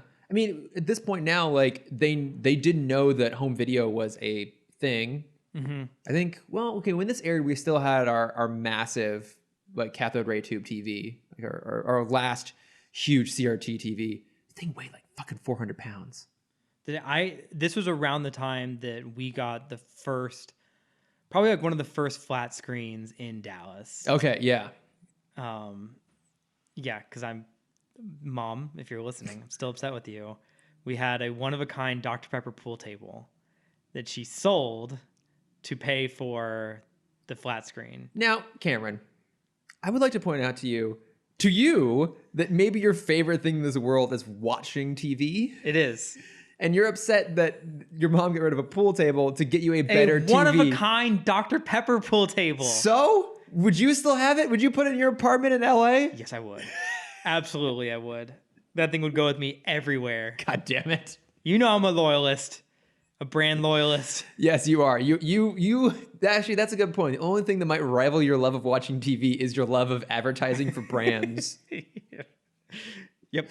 I say that in the one time when you're not decked out in Disney. I'm not. I'm weirdly not. I have my anime hat on, my normal shirt. Yeah. And my Simpson flip-flops. Exactly. But I think it's the first time in a long time you showed up here and not be wearing a Disney branded shirt. Yes. Well, Chris, I've gained the quarantine 15. Those Disney shirts don't fit the way they used to. It's fine. This year's a write-off. It is. This year's a write-off for everybody. Yeah. It's fine. But no, you're right. This is the end of an era. We're now going to 16 by 9. But look, I loved these. And we'll acknowledge real quick the voice cast. Next week, we're going to have some really incredible things to talk about in terms of voice casting. But it's worth acknowledging that the legendary Phil Morris is the voice of Vandal Savage. Yes. Now, Cameron, can you tell me what else Phil Morris has done? He is the dad, Silas Stone, in Titans. Well done. Yes. He is also Martian Manhunter in Smallville. That's right. Yeah, I knew that. Yes, and he's a very prolific voice actor too. He's done stuff on Kim Possible. Who's in Kim Possible? He was oh damn, I had it written down. Because if I remember correctly, he's the dad in Danny Phantom. Not Danny's dad. Valerie. I think so. The villain / love interest / anti-hero. Falsetto Jones. Falsetto Jones. And nothing's come to me. What? Really? Really? I guess I got to do a rewatch. Yeah, Falsetto Jones. Yeah. But yeah, I mean, and he played Damon Gray in Danny Phantom. Yeah. Yeah, very Valerie Gray's father. Yeah, very, very prolific voice actor and just live action actor too. But no, he's great, and I guess he's a big comic book nerd, so he knew about Vandal Savage when they brought him in to do this already, which is it's always fun when a fan of the show gets to come on and do it. So we got him. We got Patrick Duffy as Steve Trevor, who you would recognize his face probably if you saw him. He's most famous for being on Dallas. He was like one of the. I'm from there. Yeah, exactly. On the show though. Yeah, I'm from there. You're from the show Dallas. Yeah, I'm a dream character. Yes. I think he's the one that had the dream. I think. Great. I think he's the one who wakes up like, oh my God, it's all just a dream. But the great Ted Levine is Bulldozer, one of the other members of Easy Company, who in the DCU was also Sinestro. Yes. But he's just got that face. If you see him, like, oh my God, I've seen this guy everywhere. Gives great mustache, Ted Levine. Played a lot of cops in his time.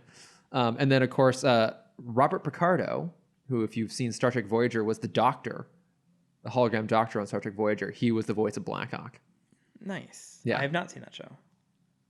Damn it, Cameron. I don't think I've ever watched an episode. No. I've seen an episode of Star Trek. Which one? The one with the furry things. Tribbles? Yes, the Tribbles. Okay, well now, did you see the original Trouble with Tribbles? Yes. Okay, because there's also the fantastic episode of Deep Space Nine where that crew goes back in time and are on board the Enterprise during the Trouble of Tribbles. Oh, that's adorable. Yeah, so... No, the original Trouble. The original Trouble with Tribbles. Okay. Yes. Yeah, when Kirk's in his fat shirt. Yeah, but no, I mean, a great supporting voice cast here in this episode. So I think what we're going to do here is we're going to not do a question this week because we have our short list. We have our short list. So we'll do our short list and then we'll do some... And this one's actually a pretty short list. Yeah, it is a short list. Yeah, so obviously we're going to treat all of the 2-part episodes as one storyline. So we're not going to, go through all 26 episodes, but instead we have 12 storylines. Yes, part 1 and 3 of Secret Origins. Exactly. Part 2 can fuck right off. But yeah, so we're going to go through. So starting with number 1, Secret Origins. Of course. Yes. Good episode. I think good, not great maybe, but solid episodes. Great start. They're figuring out their footing. Yeah. As we've mentioned many a time, it took them a while to get their footing in this show. Yeah. So, but we'll reflect that in this list. Exactly. And worth including there, of course, because it's the start of everything. So Secret Origins, yes. In Blackest Night. Yes. No. Fuck you. No. Yes. It's a bad episode. It's a good episode. They're bad episodes. It's a great episode. How is it a great episode? The Manhunters, the Owens. You get to meet, you see John's, this is John's origin episode. Okay. And it is for us to meet his character, where he stands morally against the rest of the League. It's an important part to understand who he is. You get to see his backstory. You get to see him where he used to get his haircut. All right. You know what? Fine. I will concede on In Blackest Night. It is not one of the more egregious offenders of the... Yes, of the early episodes, it's the best one. Okay, fine. I will give you that one. We can include it. I guess there's enough in there canonically to make it worthwhile, and it's not terrible. Okay, it's fine. And they need to introduce, because we've met Kyle, but we don't know about the greater Green Lanterns yet. Sure. Okay, which comes into play later. All right, fine. Yeah. I concede. Thank you. All right. The Enemy Below. No. Hell Fuck nah. that. Fuck that It's episode. terrible. It's absolutely terrible. Injustice for All. I'm moving them around a little bit because technically this would have Yeah, come first. I did it off of the Wikipedia order. Yeah. Yeah. What do you mean? What do you mean? Yeah. what hesitation do you have on Injustice for All? No, that's great. It's great. It's probably one of my favorites of this season. Yes. Like, I mean, we get the transition of Lex Luthor from businessman to full on like supervillain. I think I just had it mixed up for a second with Fury. Okay, yeah, So I said no with this is Fury. the origin of the Injustice gang. Yes. This is the two-parter. The one brings back Mark Hamill's Joker, which anytime the Joker is present, we must seriously consider its inclusion.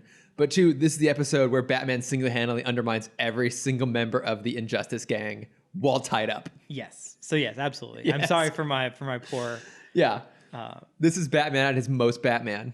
Yes, that is true. Okay, we have to include that. All right, number 5, Paradise Lost.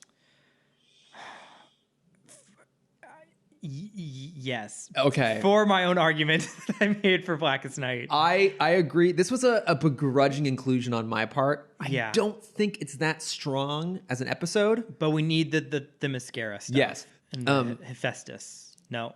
Hestia? Hephaestus. Hippolyta? God damn it. Hippolyta and Hades? Yeah, I know Hades. Actually, I've been doing so much fucking work on my mythology Yes. over these past couple weeks. Of course. There's so many H names in Greek. Hestia, Hippolyta,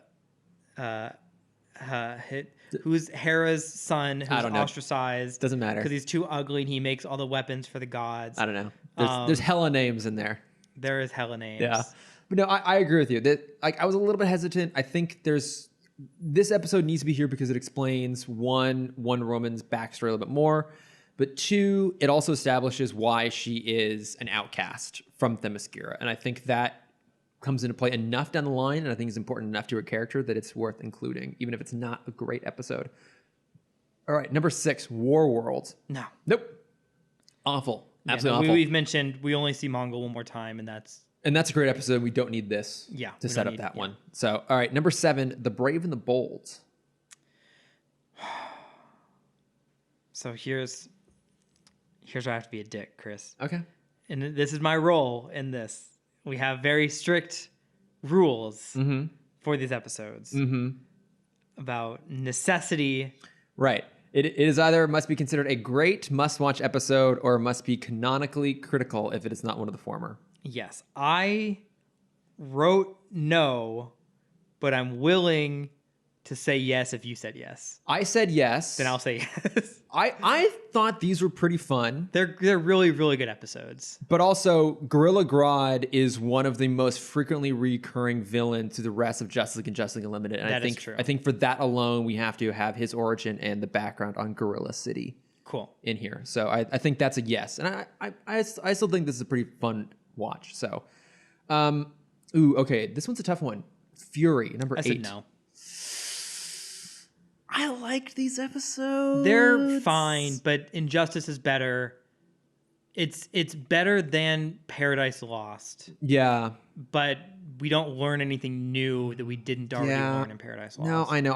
I wanted to include it. I don't think there's enough here to justify. I don't think it's good enough to make it a must watch, and I don't think there's enough in here to really make it a necessary watch. Because at the end of the day, she's still banned from Themyscira. Yeah. She goes back, but it doesn't matter. She still can't return. So it still just kind of ends on a status quo point. I mean, we broke the system anyway that just have Superman hover over so he never actually touches down. That's true. That's true. Yeah, we fixed it. We fixed it. Okay.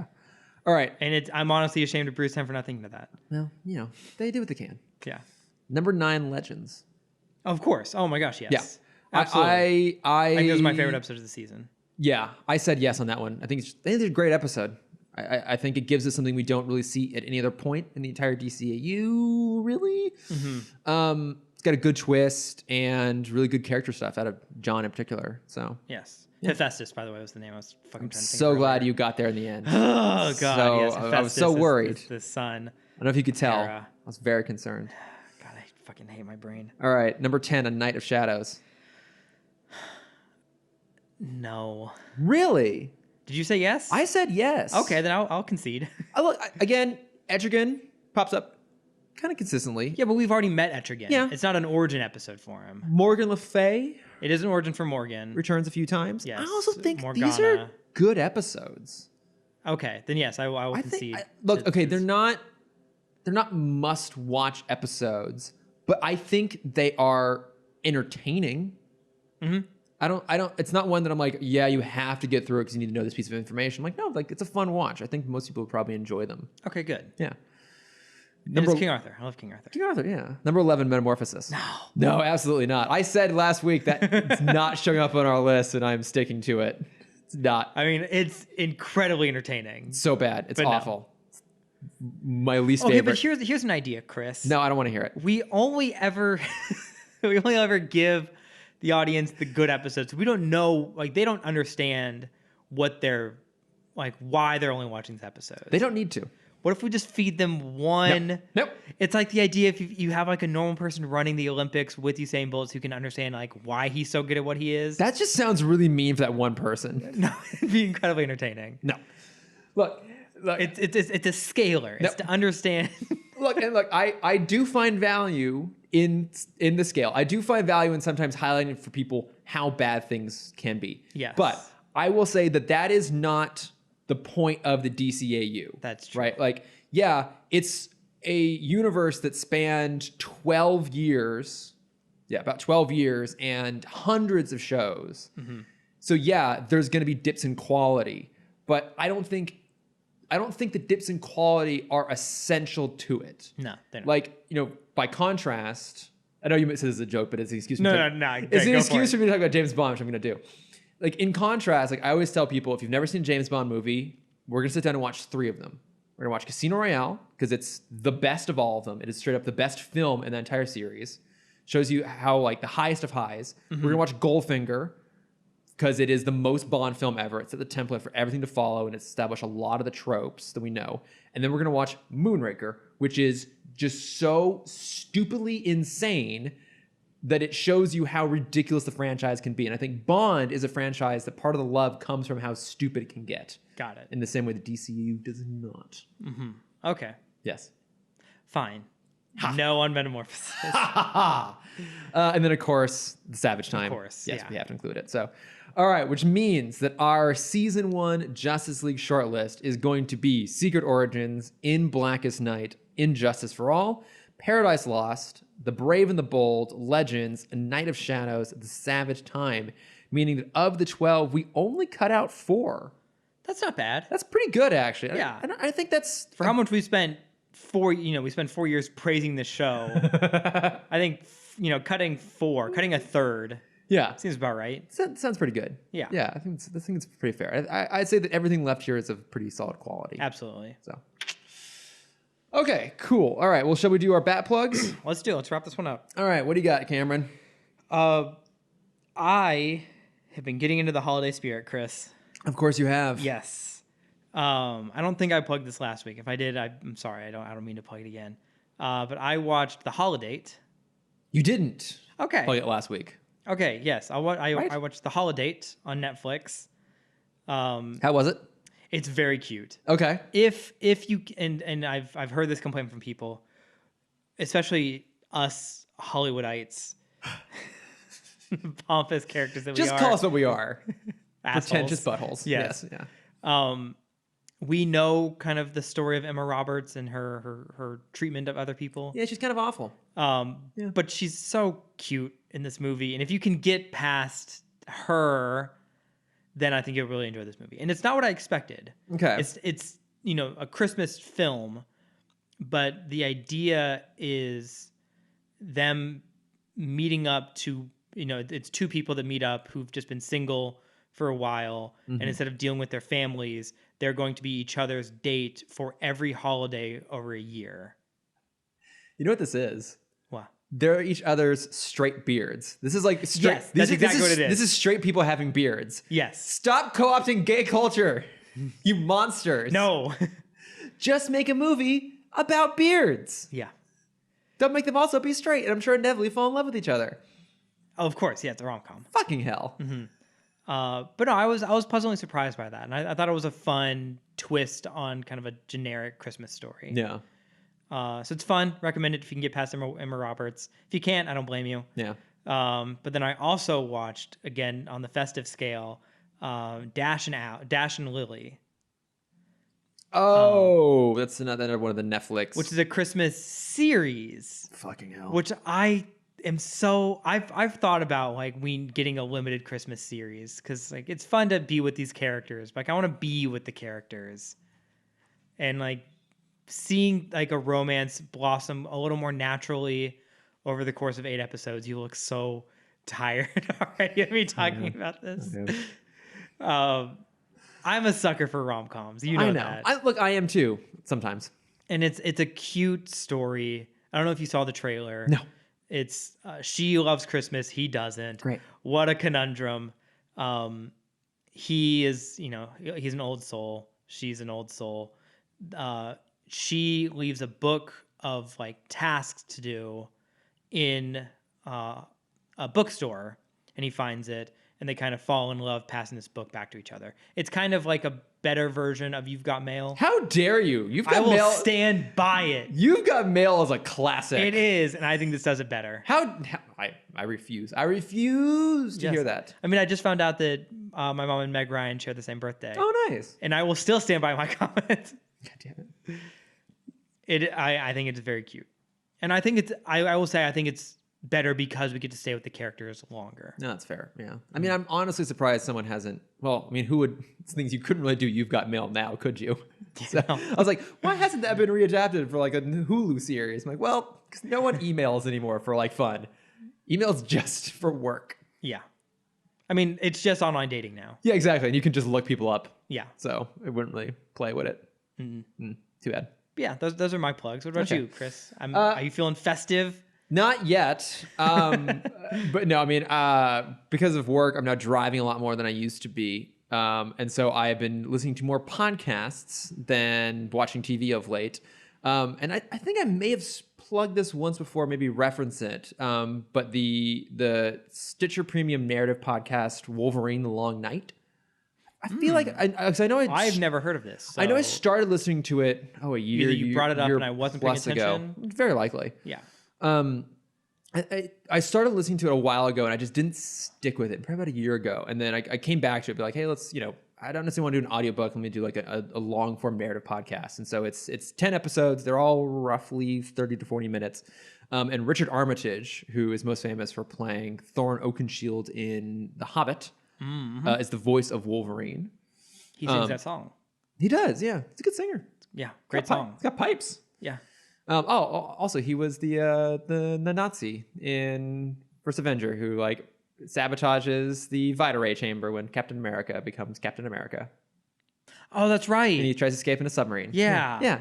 He's that Nazi. Don't worry, sir. I can swim. Yeah, exactly. It's really cute. But yeah, so he voices Wolverine, and the story is that Logan has gone off to like the remote Alaskan wilderness to try and get away from everything. And a couple FBI agents are sent out to investigate a series of murders. And Logan is the primary suspect because all of the bodies have been like clawed and mutilated by something like super strong and deadly. So you could easily point to Logan. And it's like this mystery kind of unravels around who or what is killing these people, and there's a cult up there that's obsessed with. Is it just like an actual Wolverine? Is that the twist? Yeah, like an actual animal. Yeah, it's just the animal, the Wolverine. But it's kind of cool because for the story, it's interesting to have an X-Men story that really kind of focuses on one character, and he's also in the background. He's not the POV character. The FBI agents investigating are. So he's kind of this presence lurking in the background. And like mutants and the X-Men and the rest of everything isn't really addressed. It's kind of just focused on this one-off mystery that Logan is a part of. And as the story progresses, we get a glimpse into the broader world that is like Weapon X and mutants and stuff like that. But it's kind of like what I think would make for a really interesting Wolverine movie or like Wolverine TV show that just focuses on that character and isn't about like the bigger worlds. And it makes sense that something that has such a small scale would work well as a podcast rather than putting the money in to do, a movie or a show. But I've never really kind of experienced anything quite like it. It felt more like, like a one-off comic sort of thing than anything else. It's really, really well produced. And the other cast is kind of lesser known actors, but they'll do a really good job. And it is on Stitcher Premium, so like you do have to pay for the subscription to get it. And there's a second season that I'm probably going to end up listening to very shortly as well. But I burned through it in a few days, and it's really good. I think it's a version of a superhero story I hadn't really seen done before, and I think from that perspective, it's really, really good. That sounds really interesting. Yeah. So I highly recommend checking that out. Very cool. Yeah. All right. Well, I think that does it for us this week. We've kind of gone long enough at this point. But no, this was fun. I liked this one. Yeah. I like these. But yeah, if you want to reach out to us, if you have thoughts on the Savage Time, you can find us at Timm Talk Pod on Facebook, Twitter, Instagram, and Gmail. Yes. You can find me at Lordifer on Twitter and Instagram. Yeah, if you want to see my art, you can find that at Cameron.Dexter. And if you want to see my face, you can find that at CamDexter_adventures. I have not uploaded a photo in 7 months. I think it'll be noteworthy when you do. It will be. At that point. You'll know that Disneyland's opening again, that's exactly. for sure. That's how you'll know. But thank you everyone for listening. This episode does come out the week of Thanksgiving. Happy Thanksgiving. Happy Thanksgiving, everybody, for our domestic listeners. So, just want to say, one, thank you, Cameron, for doing this with me. It's been fun. Thank it's been you, a real Chris, ride. for giving me a platform to rant and rave. Yes. But no, I'm constantly complaining about how much work the show is, but we wouldn't keep doing it if we didn't love doing it. And we do. And it's super fun. And so, one, thank you for joining me on this adventure. And just thank you to our listeners. We have a small but lovely and loyal fan base. And, glad that we can hopefully help kind of, brighten your guys' days. Yes. And please be safe. This year is weird. Don't be stupid. Yeah. Thanksgiving's weird this year. This is the first year ever that I'm not going to be home with my family for Thanksgiving, which is pretty crazy. Mm-hmm. I imagine I'm not the only one. It's been a case for a lot of people. So, if that's you as well, if you're not able to go home, I'm sorry. That really sucks. But yeah, be safe, be smart, and have a small Friendsgiving. Small Friendsgiving, and at the end of the day, we will get through this. Yes, eventually. Mm-hmm. So, but yeah, so just thank you, everybody. Really appreciate it. Thanks, everybody. Yeah, and we'll be back next week with the season 2 premiere, Twilight. No, not that Twilight. Oh, a different Twilight, but in widescreen. For the first time ever. Can't wait for that. But thanks again, everyone. See you then. Bye. Bye. Bum, bum, bum, bum. Bye. Bye.